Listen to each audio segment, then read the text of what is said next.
মুঠতে আজি আমি আনন্দ অনুভৱ কৰিছোঁ আৰু একে সময়তে গৌৰৱ অনুভৱ কৰিছোঁ। আমাৰ একেলগে সতীৰ্থ ছাত্ৰ সন্থাই এগৰাকী সতীৰ্থ নলবাৰী জিলা ছাত্ৰ সন্থা, নলবাৰী আঞ্চলিক ছাত্ৰ সন্থা, নলবাৰী জিলা সমাজখনক খুব নিষ্ঠা আৰু সততাৰে কাম কৰি যোৱাৰ পিছত আজি এটা নতুনকৈ ইয়াত যি প্ৰতিষ্ঠান আৰম্ভ কৰিলে, এই যি প্ৰতিষ্ঠানটোৰ আমি আজি শুভাৰম্ভণি অনুষ্ঠানত আহিব পাই আমি নিজকে গৌৰৱ অনুভৱ কৰিছোঁ, আনন্দ অনুভৱ কৰিছোঁ। আমি আশা ৰাখিম যাতে এই কৃষ্ণকান্ত ডিজিটেল যিটো প্ৰেছ সন্মানীয় ৰঘুল কুমাৰ বৰ্মন ডাঙৰীয়াই যিহেতু প্ৰতিষ্ঠানটো আৰম্ভ কৰিলে, এই প্ৰতিষ্ঠানটোৱে নলবাৰী জিলাত সমাদৰ লাভ কৰিব, খুব ভালকৈ নিষ্ঠা সততাৰে কামসমূহ কৰি যাব আৰু সামাজিকভাৱে দায়বদ্ধ ব্যক্তিসকলে সমাজৰ হৈ কামসমূহ কৰাৰ লগতে নিজৰ ব্যক্তিগত জীৱনটো এটা প্ৰতিষ্ঠান কৰি যে আগুৱাই নিয়াই নিবনুৱাসকলক ইয়াত সংস্থাপন দিয়াৰ যি চিন্তা পৰিকল্পনা কৰিছে, সেই চিন্তাক আমি শলাগ লৈছোঁ। আৰু ছাত্ৰ সন্থাই কৰি যোৱাৰ পিছত বিভিন্ন সময়ত বিভিন্নজনে সমালোচনা কৰি থাকে যে ছাত্ৰ সন্থা কৰা ল'ৰাসকলে ভৱিষ্যতৰ কাম এলেহুৱা হয়, কাম নকৰে, এনেকুৱা ধৰণৰ বদনামী হয়।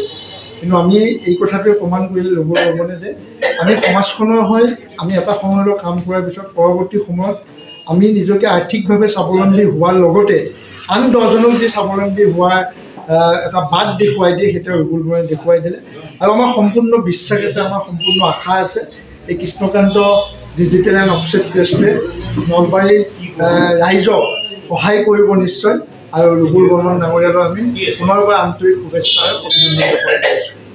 ছাত্ৰ সংগঠনৰ লগতে হওক, বিভিন্ন অঞ্চলত সমাজৰ লগতে হওক, সেই জড়িত হৈ কাম কাজ কৰি আহি এইখিনি সময় পালোঁ। আৰু তাৰ অভিজ্ঞতাৰে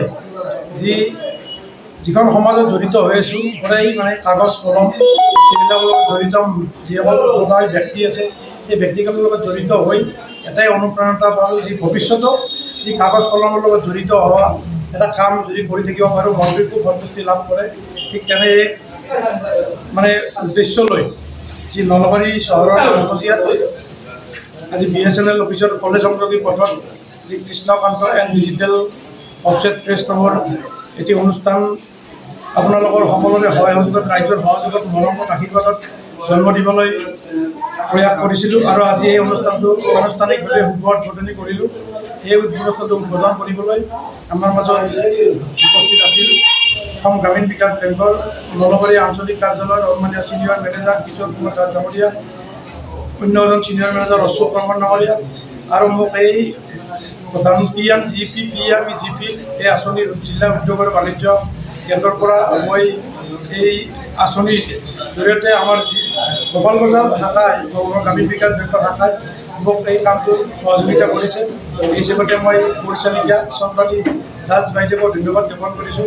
আৰু এই অনুষ্ঠানত উপস্থিত আছিল অসম ছাত্ৰ সন্থাৰ সভাপতি অভিজিত বেজবৰুৱা ডাঙৰীয়া, বিশিষ্ট নাট্যকাৰ পৰিচালক ভগৱতী শৰ্মা ডাঙৰীয়া, সাহিত্যকাৰ সন্মানীয় বিষয়া গোবিন্দ কলিতা ডাঙৰীয়া, নতুন নলবাৰী জিলা ছাত্ৰ সন্থাৰ সন্মানীয় সাধাৰণ সম্পাদক কমলজ্যোতি মহন্ত ডাঙৰীয়া, নলবাৰী আঞ্চলিক ছাত্ৰ সন্থাৰ সাধাৰণ সভাপতি বিচাৰ বিক্ৰম চৌধুৰী, সাধাৰণ সম্পাদক ভৱেশ ডেকা, বিশিষ্ট শিক্ষাবিদ, সাহিত্যিক মুকুল চন্দ্ৰ ডেকাকে প্ৰমুখ্য কৰি সমাজ জীৱনৰ লগত জড়িত বিশিষ্ট ব্যক্তিসকল, মই সকলোকে ধন্যবাদ জ্ঞাপন কৰিছোঁ।